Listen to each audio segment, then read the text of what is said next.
Welcome back to Old School Sports and our Out of the Park Baseball 25 series, Can We Save the Oakland A's?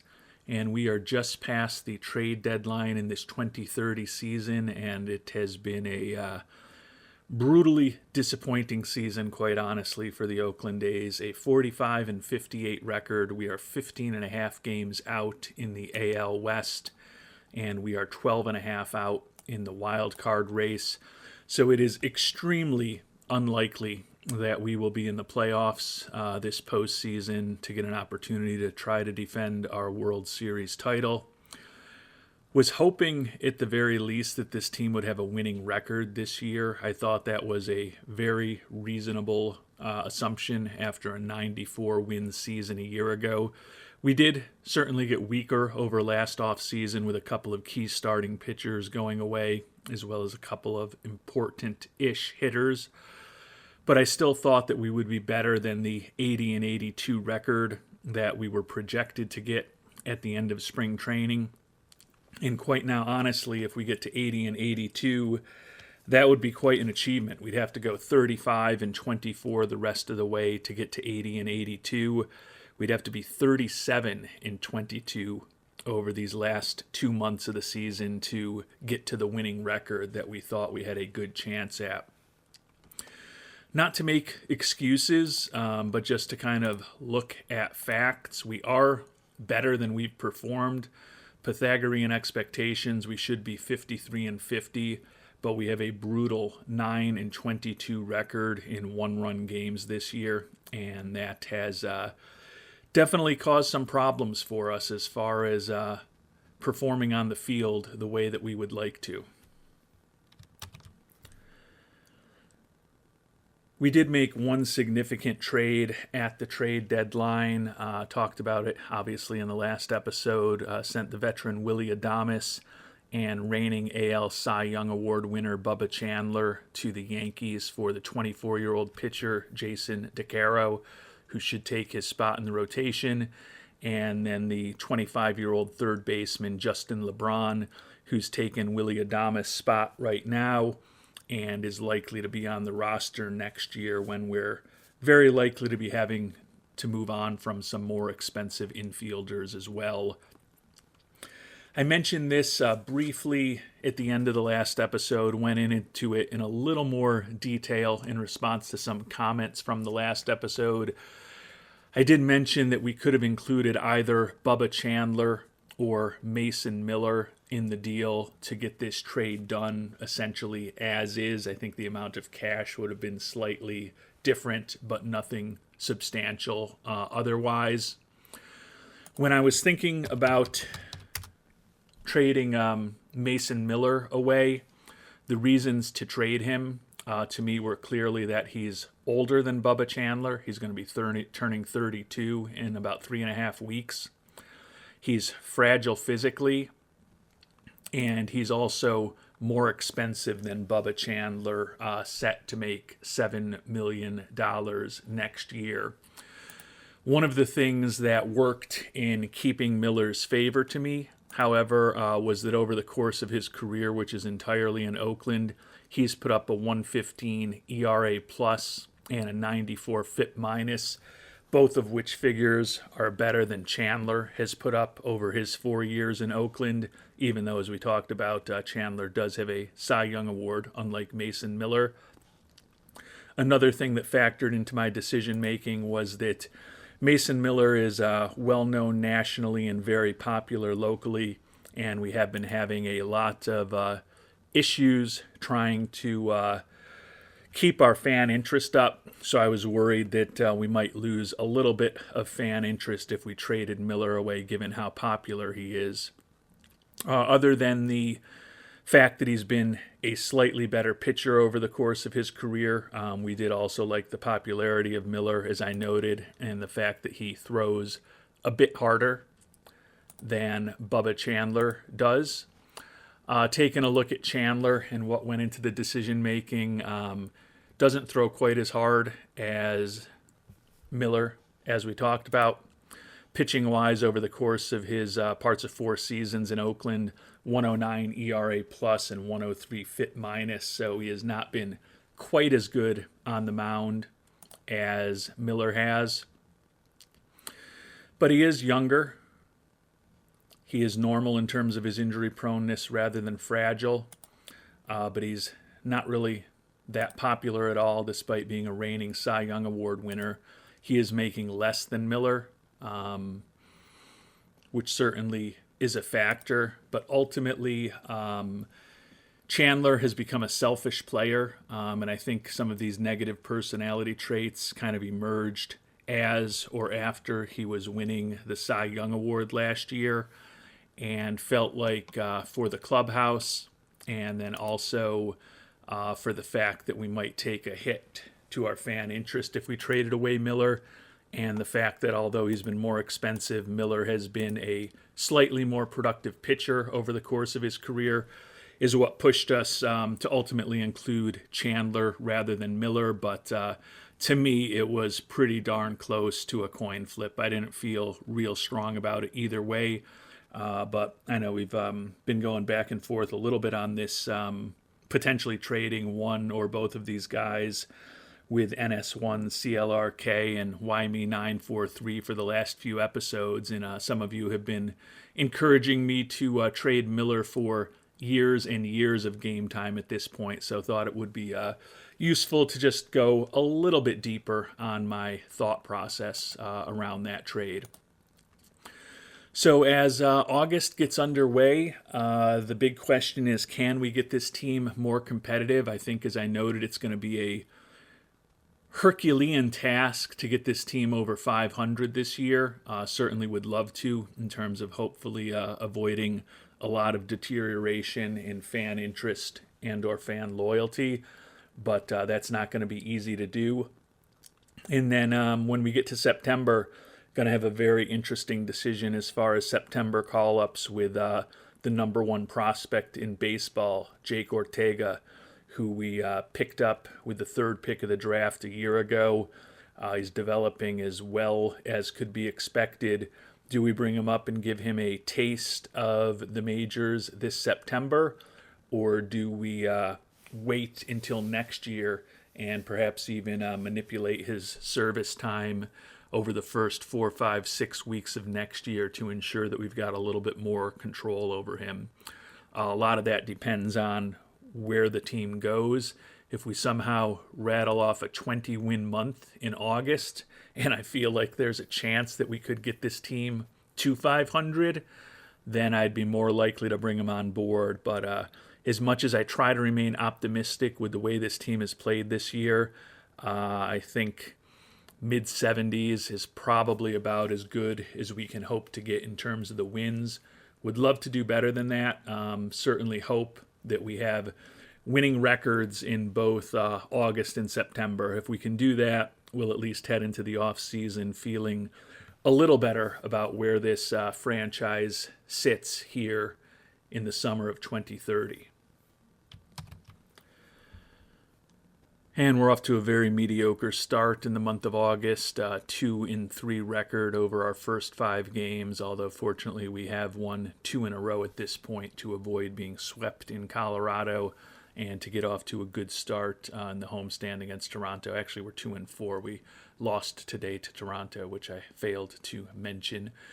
Another injury that we'll be dealing with, Cody Funderburk. We traded for the left-handed pitcher this past offseason, and it has not gone well.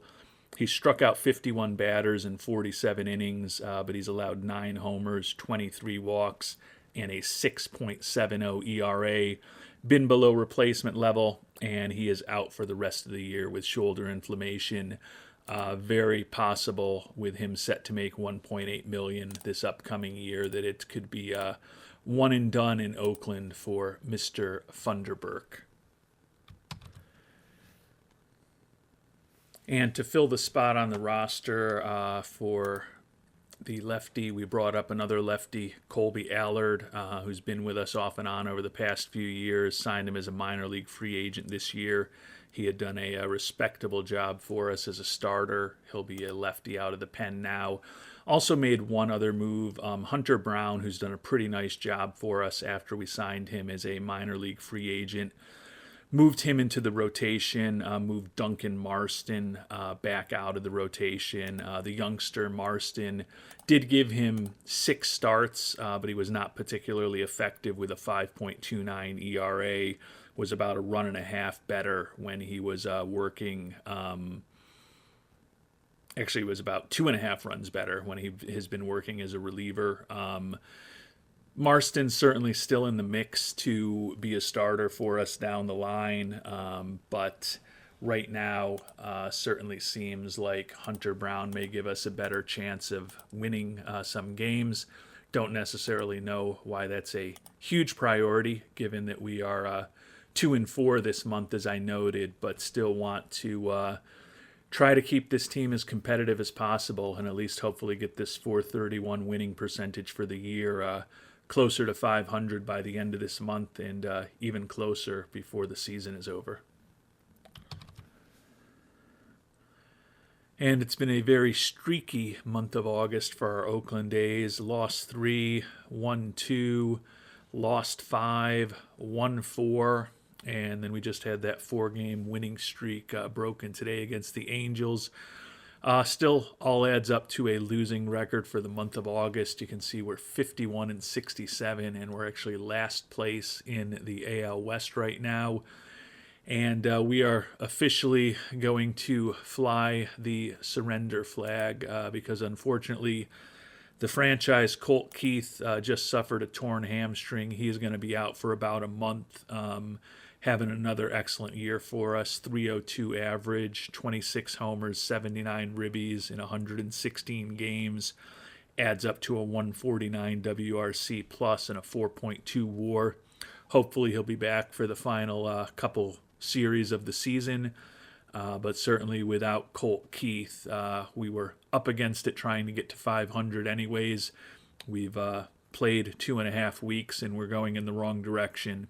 And now we've just lost our best offensive player. So I think it is fair to say that wherever we end up this season with Oakland, it's going to be very disappointing. As I mentioned, last place, 17.5 out in the division now, and we're now 11.5 out of the wild card race.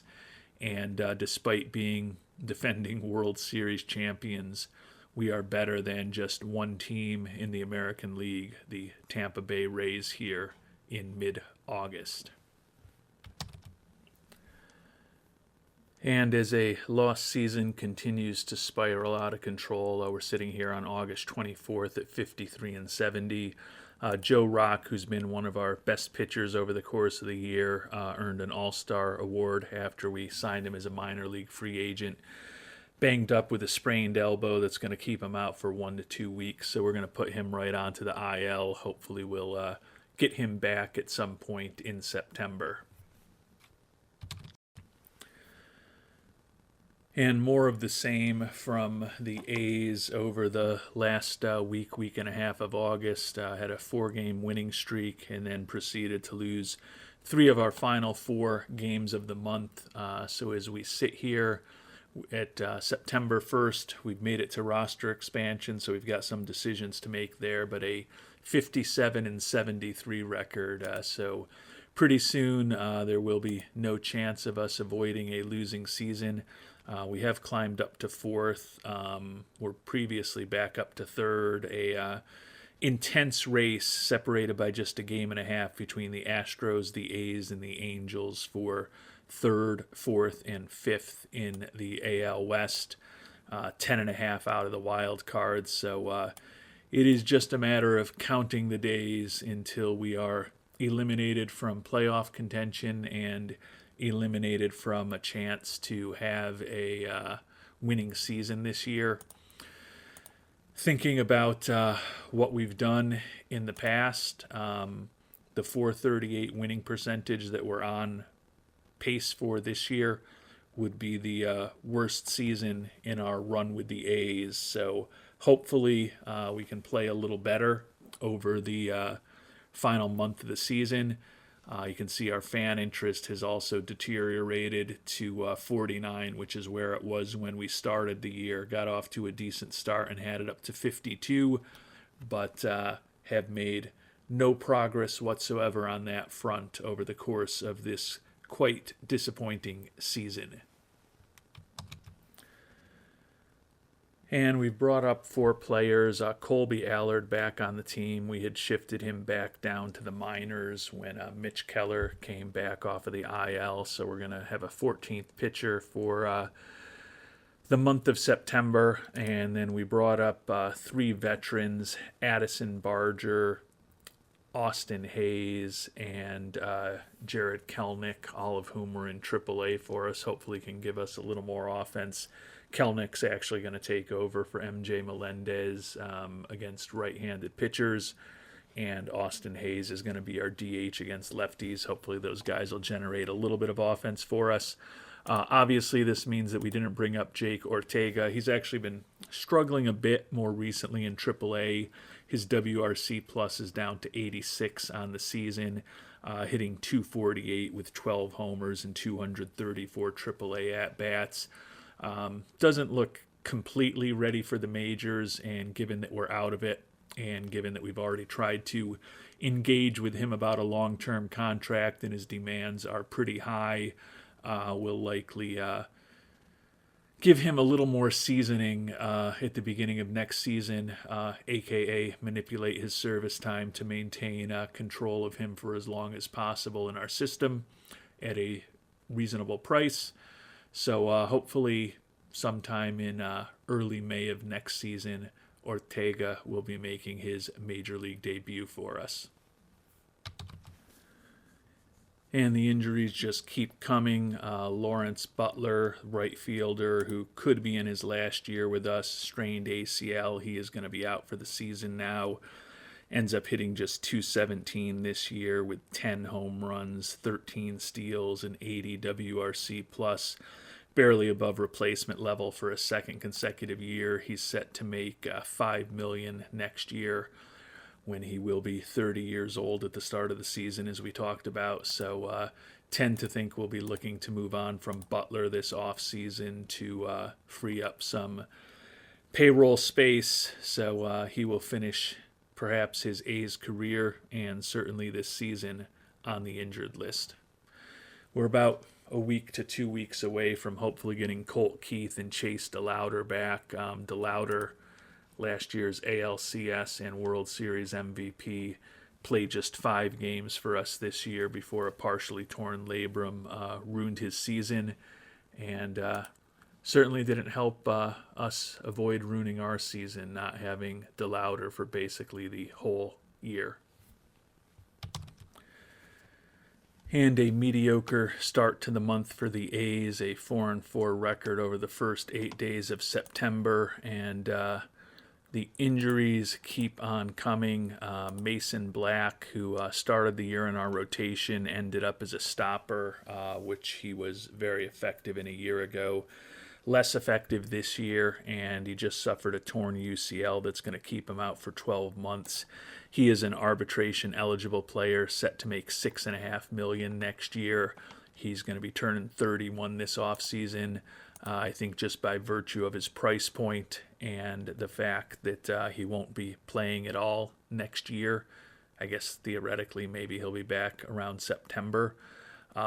Seems almost certain that we will be moving on from Mason Black this offseason. If he's got any trade value, we'll take what we can get. Otherwise, we'll probably just not make him an offer and save that money, which we're certainly going to need as we try to somehow turn this very difficult situation around. 61-77 on September 9th. So if we go 20-4 the rest of the way, we can get to 500. And it's getting really sad right now. Center fielder Luis Lara, sprained elbow, out for 5 weeks. He actually had a reasonably productive season, not as good as a year ago. 259 average, 8 homers, 56 ribbies, stole 18 bases, ended up just about league average offensively, put up a 2.2 WAR for us. So, perfect opportunity for us if we wanted to bring up Mr. Ortega to play center field every day. But I think at this point, we're committed to manipulating his service time. So, we'll put Lara on the list and we'll piece together center field as we play out the string in this disappointing season. And of course, now that the season is out of control, the team playing a bit better, having won 6 of our last 9 games after missing basically the entire season. Chase DeLauder ready to come back. We've got a decision to make with him. Supposedly his arbitration number is going to be about $8 million. That is going to be a tough number for us to handle next year, but he certainly has been a productive offensive player for us, at least last year, and would be interesting to see if he can help us in the elusive quest towards respectability over these last couple weeks of the season. More of a meh week for the A's. I ended up going 3-3. We took a series in Baltimore, but lost a series in Tampa. Heading into the final 2 weeks of the season, we've got a homestand against the Angels and the Twins this week, and then we go on the road at the Mariners and at the Angels into October to finish up this very disappointing season.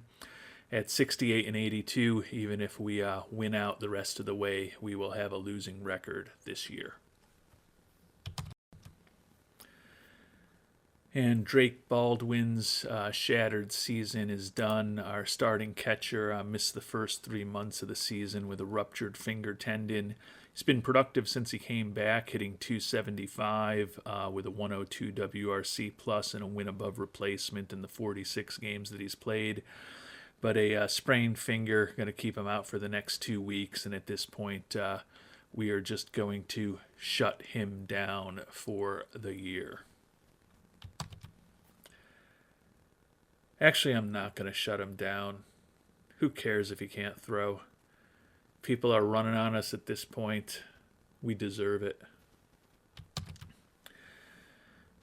And after losing 3 in a row to the Angels, we've mercifully finally been eliminated from the playoffs. So our chance to repeat is officially done at 68-85. The big question right now is whether we will end up having the worst year of our history. 72-90 was previously the worst. We've got to go 5-4 at this point to do better than that over the final 9 games. Certainly hope we can do that. We are in the final year of our contract.